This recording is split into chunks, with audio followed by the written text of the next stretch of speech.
Okay, this wooden leg here does not screw down onto this chair anymore and stay tight. First thing I did is I grinded it down to get some grooves in here, both on the chair and the leg. I'm going to take my resin and hardener,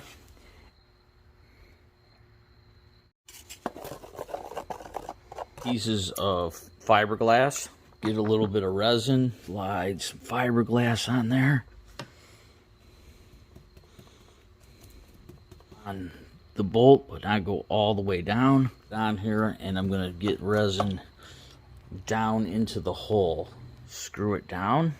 Now that I got it screwed on, I'm going to try to take some of this fiberglass and get this 4x4 on top just to give it a little bit of weight on there. You could also sand it down and paint it if you'd like.